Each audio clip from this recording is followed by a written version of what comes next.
Si Dieu veut se servir de vous, si Dieu planifie de se servir de vous, si vous regardez en arrière, vous trouverez qu'il y avait quelqu'un qui vous cherchait querelle toute votre vie. Vous avez été choisi comme souffre-douleur. Mais Dieu va intervenir pour vous élever. Restez avec nous dans Jouissez de votre vie.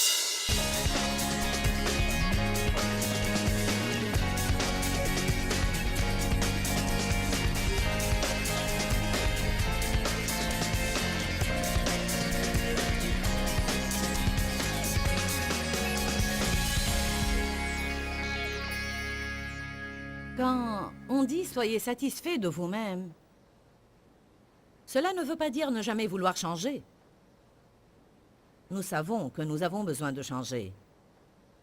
Mais rien ne dit qu'on ne peut pas être heureux entre un changement et un autre. 2 Corinthiens 3 dit que nous sommes transformés en l'image de Dieu en degrés variés de gloire. Degrés variés de gloire. J'aime ce verset. Allant de gloire en gloire en gloire. Quand on étudie la parole de Dieu, on se transforme en son image de gloire en gloire en gloire. Mais vous devez vous réjouir dans la gloire où vous êtes maintenant. Ne regardez pas toujours à la gloire des autres en souhaitant être à leur place. Combien d'entre vous savent qu'il y a toujours des personnes qui sont arrivées à une gloire plus élevée que la vôtre? Amen. Dans Deutéronome chapitre 7, verset 22, la Bible dit que Dieu nous délivrera de nos ennemis peu à peu. Personnellement, j'ai vraiment besoin de ces versets. Peu à peu, de gloire en gloire. Et quand le diable me dit à l'oreille, « Ça prend beaucoup de temps. » Tu ne changes pas aussi vite que tu devrais. Alors je retourne à ces Écritures et je dis, « Je ne suis plus là où je veux être, mais je remercie Dieu que je ne suis plus là où j'étais. » Honnêtement, je crois que s'il y a jamais erreur que j'ai commise et que je regrette maintenant, et j'essaye toujours d'éviter le regret, car ça ne fait aucun bien à mon avis. Mais s'il y a jamais erreur qu'il est difficile pour moi de ne pas regretter, c'est le fait que je n'ai pas joui des premières années de mon ministère comme je crois que j'aurais dû faire, et je n'ai pas joui non plus des premières années de mon cheminement spirituel avec Dieu. J'aurais aimé l'avoir fait. Cela est dû en premier lieu au fait que je voyais là où je devais être, et je voyais là où j'étais en ce temps, et je ne savais pas jouir là où j'étais sur mon chemin vers le but. Dites tous, je cours vers le but. Amen. Je veux saluer en particulier ceux qui se trouvent sur les balcons, et je vous dis, je suis consciente de votre présence. Sachez bien que je sais que vous êtes là-haut, et ça me bénit de savoir que vous êtes là-haut et que vous vous êtes assis là-bas, afin d'assister à la réunion. Bienvenue. Gloire à Dieu. J'ai voulu juste les privilégier pour qu'ils ne se sentent pas négligés. Amen. Le diable ne veut pas que vous accomplissiez votre destin.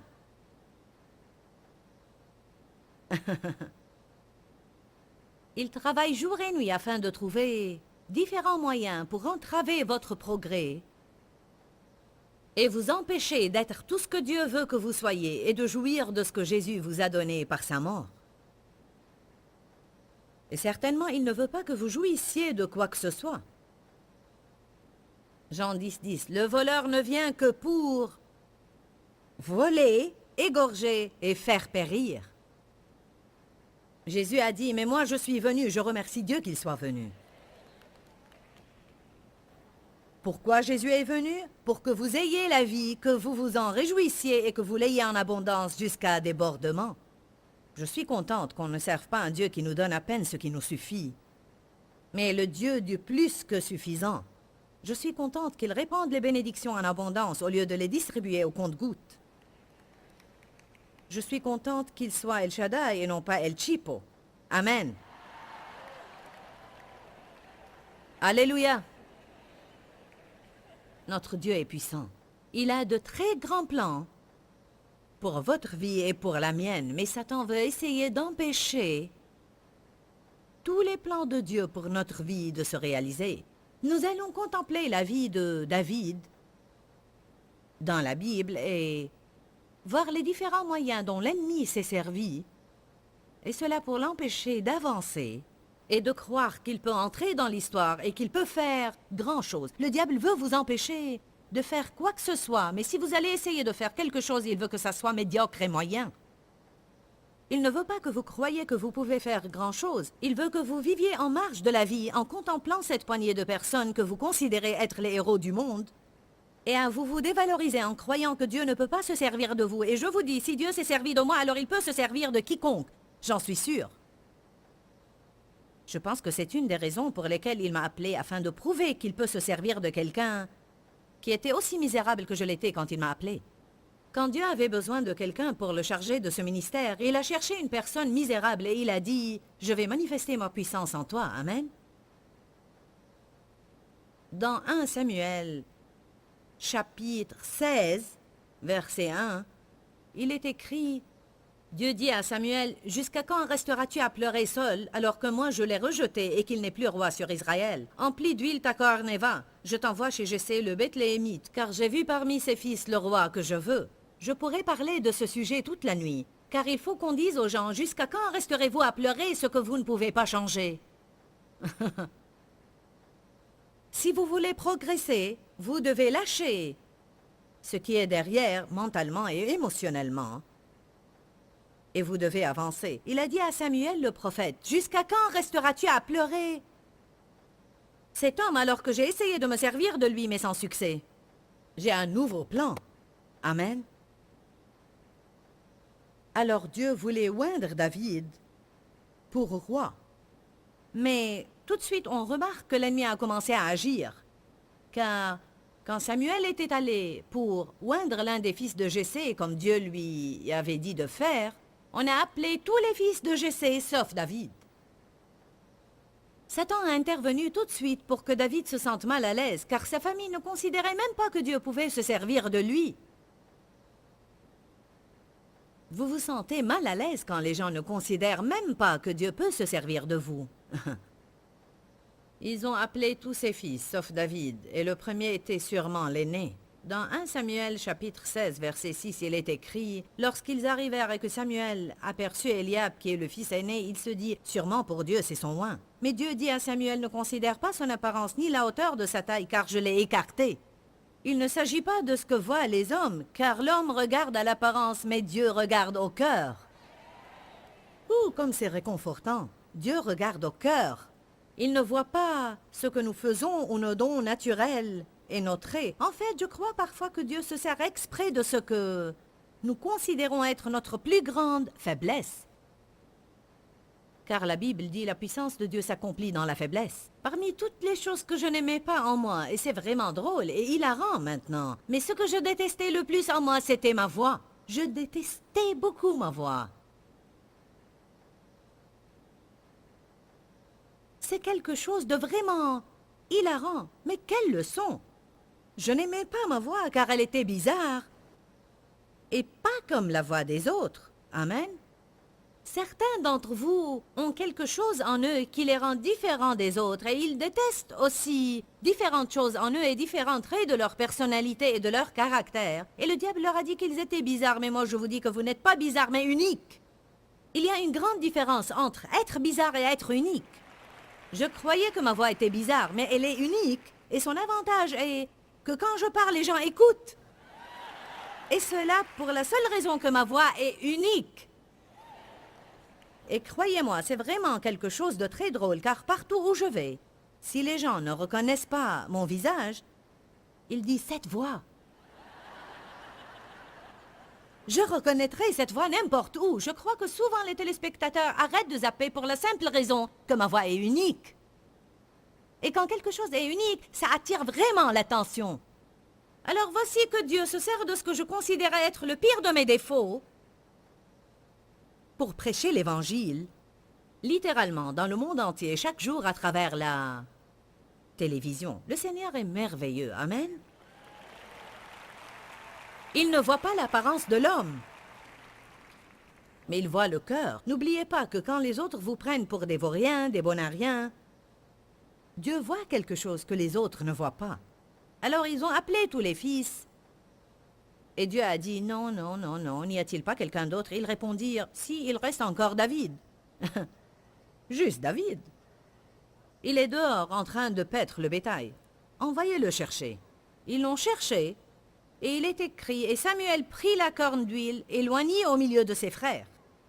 Cela est très intéressant, car parfois Dieu vous oindra devant des personnes qui ne vous aiment pas du tout,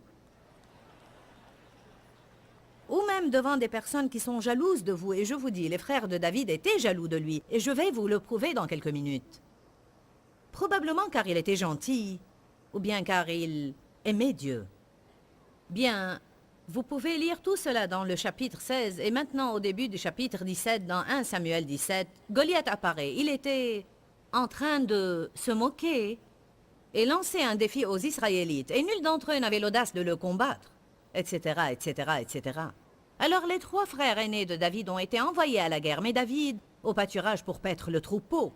Son père l'envoyait parfois pour donner du fromage, du pain et quelques boissons à ses frères dans le campement, et il pouvait jeter un coup d'œil sur le champ de bataille. Il aimait faire cela, car il voulait voir ce géant vaincu. Alors, David est arrivé un jour avec du fromage, du pain et des boissons, et il a commencé à poser des questions à ceux qui se tenaient près de lui. Prenez 1 Samuel 17, 26. Il est écrit, David dit à ceux qui se tenaient près de lui, « Qu'est-ce qu'on fera à celui qui abattra ce Philistin et qui écartera la honte d'Israël? Qui est ce Philistin incirconcis pour qu'il ait lancé un défi aux troupes du Dieu vivant? » Le peuple répondit, « Voilà ce qu'on fera pour l'homme qui l'abattra. » Lorsque son frère aîné Eliab l'entendit discuter avec les soldats, il se mit en colère contre lui et il lui dit, « Faites attention ici. Pourquoi es-tu descendu? À qui as-tu laissé ton petit troupeau dans le désert? » C'est étonnant comment, quand Satan essaie d'entraver notre progrès, il se sert de quelqu'un pour essayer de nous dévaloriser et nous faire sentir que quoi que nous fassions, nos efforts sont vains et dépréciés et n'ont aucune importance. À qui as-tu laissé non seulement ton troupeau, mais ton petit troupeau? À qui as-tu laissé ton petit troupeau que tu gardes? Toi, vaurien et bon à rien. Le diable n'a jamais essayé de vous faire sentir que vous étiez un bon à rien et que ce que vous faisiez était sans valeur et même pas remarquable. Tu n'es qu'une réceptionniste. Tu travailles dans les réclamations. Tout ce que tu fais, c'est travailler à la garderie. S'il n'y avait pas de personnes qui faisaient cela, on n'aurait pas eu une telle réunion. Ce qui est important pour nous n'est pas nécessairement important pour Dieu. Ce qui est important pour Dieu, c'est que vous fassiez ce qu'il vous a demandé de faire et non pas ce que le monde considère être important. Puis il a accusé David. « Je connais ton insolence et la malice de ton cœur. C'est pour voir la bataille que tu es venu. » Verset 29 montre que David était habitué à être traité comme ça. Écoutez, David répondit, « Qu'est-ce que j'ai fait maintenant ?» Vous pouvez déduire du ton de cette phrase-là qu'il était habitué à être maltraité et critiqué. Il était habitué à être découragé, habitué à être accusé. Il était habitué à un tel traitement de la part de ses frères. Et écoutez bien, si Dieu veut se servir de vous, si Dieu planifie de se servir de vous, si vous regardez en arrière, vous trouverez qu'il y avait quelqu'un qui vous cherchait querelle toute votre vie. Vous avez été choisi comme souffre-douleur. Mais Dieu va intervenir pour vous élever, pour se servir de vous et vous donner une double bénédiction pour les souffrances du passé. Il y a encore mieux. Qu'est-ce que j'ai fait maintenant? Est-ce qu'on ne peut pas poser une question inoffensive? Le verset 30 est très important. Nous pouvons ce soir tirer environ 20 leçons différentes. Écoutez ce que David a fait. Il avait à choisir. David se détourna d'Eliab et s'adressa à un autre. Il posa la même question. Et le peuple lui répondit comme la première fois. Pourquoi est-il si important qu'il s'était détourné d'Eliab? Car en agissant ainsi, il s'est détourné de la lutte. Il s'est détourné de l'offense. Et il s'est détourné du face-à-face avec lui. Et c'était comme s'il disait, pas la peine de le confronter. Il allait tenir à ce qui lui importait. Alors il s'est tourné vers un autre pour lui poser la même question pour savoir ce qu'on fera à celui qui abattra Goliath, parce qu'en lui-même, il avait ce petit indice dans son cœur que ce petit berger serait celui qui allait tuer Goliath le géant. Nul de ces bavards ne pouvait le faire. Mais peut-être ce petit berger qui était en train de paître son petit troupeau et qui n'était même pas suffisamment important pour être appelé quand le prophète était venu oindre un nouveau roi. Peut-être ce petit garçon que tout le monde sous-estimait, Dieu avait l'œil sur lui. Allez maintenant, est-ce que vous vous sentez mieux ce soir? Il s'est détourné de ce que Satan préparait pour l'attaquer. Savez-vous que l'une des choses principales dont Satan se sert pour vous distraire de ce que Dieu veut faire dans votre vie sont les problèmes avec les autres? C'est tout un autre message. Achetez mes sermons sur la lutte. L'idée se répète. Je parle de ce sujet car je veux que vous voyez comment, quand Dieu vous met quelque chose à cœur, Satan met devant vous opposition après opposition, après opposition, après opposition, et cela pour vous décourager et vous faire céder. On entendit les paroles de David et on les rapporta en présence de Saul. Celui-ci le fit venir. David dit à Saul que personne ne perde courage à cause du Philistin. Ton serviteur ira se battre contre lui. Mais Saul dit à David, tu ne peux pas te battre avec ce Philistin. Car tu n'es qu'un enfant, et lui, il est un homme de guerre depuis sa jeunesse. Alors, David a dit, je la battrai, et qu'est-ce qu'il reçoit? Le découragement. Tu ne peux pas le faire. Mais David dit à Saul, quand ton serviteur faisait paître les brebis de son père et que survenait un lion ou un ours qui enlevait une bête du troupeau, je le frappais et j'arrachais celle-ci de sa gueule. Et s'il se dressait contre moi, je le saisissais par le menton et je le frappais à mort. Il a refusé de regarder le géant avant de revenir sur les victoires du passé. Ton serviteur a battu le lion et l'ours. Il en sera de ce Philistin incirconcis comme de l'un d'eux, puisqu'il a lancé un défi aux troupes du Dieu vivant. Voilà maintenant les versets qui appuient mon sermon ce soir. David dit encore, « Dieu qui m'a arraché aux griffes du lion et de l'ours, m'arrachera de la main de ce Philistin. » Alors Saul dit à David, « Va, et que le Seigneur soit avec toi. » Verset 38. Alors Saul revêtit David de sa tenue, lui mit sur la tête un casque de bronze et le revêtit d'une cuirasse. Il ceignit David de son épée par-dessus sa tenue. David s'efforça de marcher, mais il n'était pas entraîné. Et il dit à Saul, « Je ne puis pas marcher avec cela, car je ne suis pas entraîné. » David s'en débarrassa. David prit son bâton en main, il se choisit dans le torrent 5 pierres, bien lisses, et les mit dans son sac de berger, sa giberne, et comme nous le savons, c'est avec ces pierres-là qu'il a pu tuer le géant. Bon, quelle est la morale de cette histoire, la leçon qu'on en tire? Saul a dit, d'accord, si tu insistes à le combattre, au moins revêt mon armure et va combattre le géant comme je l'aurais combattu si j'avais le courage de le faire. Mais David était suffisamment sage pour savoir qu'il ne pourrait pas abattre Goliath avec l'armure d'un autre. Quel est mon message ici? Vous n'arriverez jamais à vaincre le diable tant que vous essayez d'imiter quelqu'un d'autre.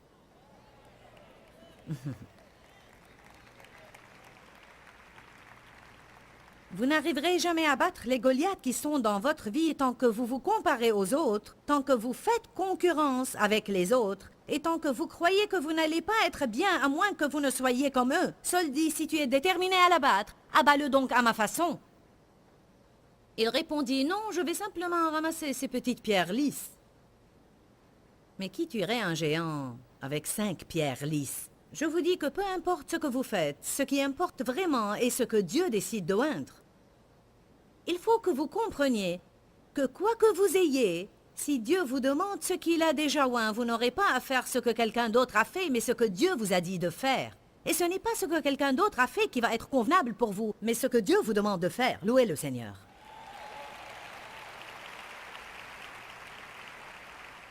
Durant les premières années de mon ministère, j'étais réellement insécurisée. Vous ne l'auriez pas remarqué même si vous m'aviez entendu, parce que je donnais l'impression d'être forte, mais au fond j'étais très insécurisée. Et je voulais tout le temps me trouver avec des personnes qui faisaient ce que je fais. Je prenais toujours des rendez-vous avec celui-ci, celui-là et quelqu'un d'autre. Nous voulons toujours savoir ce que les autres font. Il n'y a pas de mal en cela, mais réalisez que vous ne pouvez pas toujours faire ce que les autres font, parce que Dieu veut que vous vous tourniez vers lui et non pas vers les autres. Je voulais toujours prendre des rendez-vous avec toutes ces personnes. Et à chaque fois que j'avais un rendez-vous et avant que je n'aille rencontrer les personnes en question, le rendez-vous s'annulait. C'était comme si Dieu ne voulait pas que je rencontre des personnes qui faisaient ce que j'essayais de faire. Je criais « Seigneur, j'ai besoin d'aide !» Et bien sûr, il me répondait, je vais t'aider et te montrer ce que tu vas faire. En fait, Dieu savait qu'il me manquait tellement d'assurance que si je me trouvais avec d'autres personnes, au lieu d'être moi-même et de faire ce que Dieu me disait de faire, j'aurais fait tout ce qu'il faisait et cela n'aurait pas marché, parce qu'en réalité, ce n'était pas le plan de Dieu pour moi. Quand aurons-nous suffisamment d'assurance pour être des individus uniques et pour avoir peut-être le courage de faire quelque chose de différent?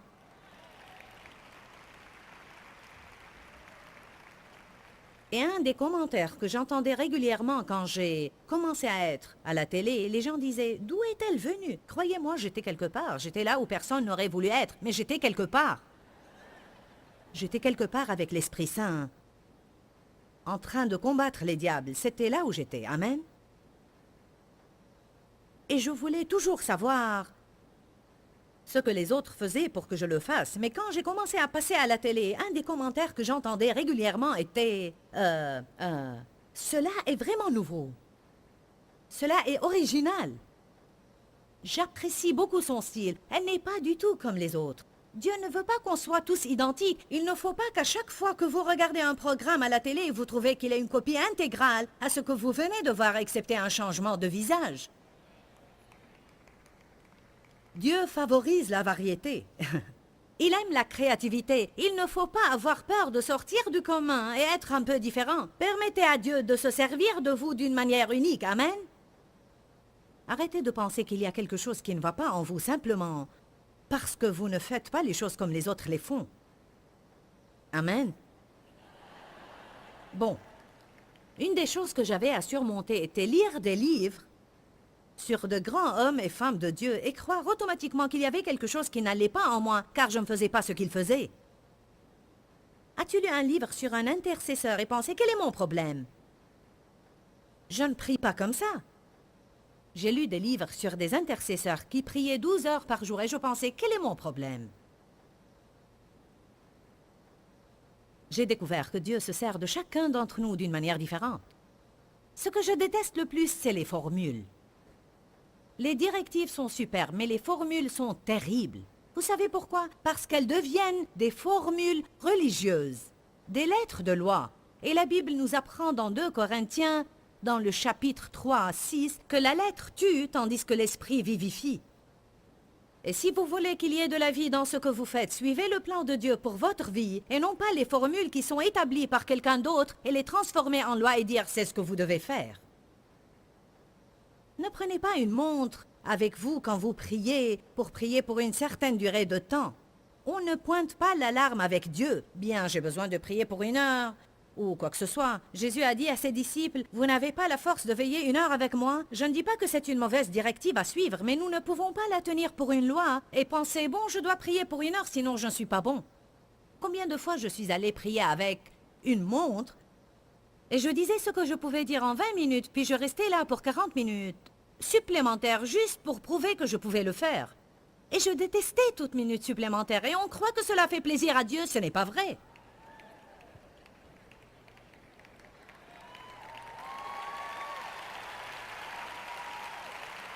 Il y a des fois où j'ai prié pendant 2 heures et c'était comme si 10 minutes ont passé. Nous ne pouvons pas tirer des formules de toutes choses et les transformer en des règles et lois. Vous savez ce que les gens font? Non seulement on regarde les autres en croyant qu'on doit faire tout ce qu'ils font, mais en tant qu'être humain, nous croyons que tout le monde a à faire ce que nous faisons et on leur donne ce fardeau. Vous êtes peut-être satisfait de votre vie de prière. Vous priez peut-être une quinzaine ou une trentaine de minutes, et cela est super pour vous. Dieu l'est loin. Alors la prière sera le moment le plus agréable dans votre vie, car c'est le moment qui vous unira avec Dieu dans une relation profonde. Ainsi, chaque matin, vous louerez Dieu, vous êtes en compagnie de Dieu. Puis vous allez manger avec la sœur chrétienne. Vous la connaissez? Vous commencez à lui raconter à quel point vous êtes enthousiaste de prier 15 minutes chaque matin et elle vous dit « Tu pries 15 minutes par jour seulement ?» et vous déprimez. Qu'est-ce qu'elle essaye de faire? Vous revêtir de sa tenue. Soyez assez courageux pour suivre l'exemple de David et dire « Je ne peux pas me revêtir de votre tenue. » Le contentement et la satisfaction. Vous savez, souvent nous voulons quelque chose, mais nous ne voulons pas faire l'investissement nécessaire pour l'avoir.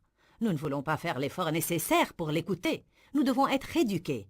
N'oubliez pas, mes partenaires et moi sommes en train de prier pour vous sans relâche. Et je vais vous demander maintenant de prier pour moi et mon ministère aussi. Restez à l'écoute et n'oubliez pas de demeurer dans la parole parce qu'il y a réellement la vie dans la parole de Dieu. Pourquoi Seigneur, pourquoi? Dans ce livret, Joyce Meyer nous enseigne à travers la parole comment être délivré de la confusion.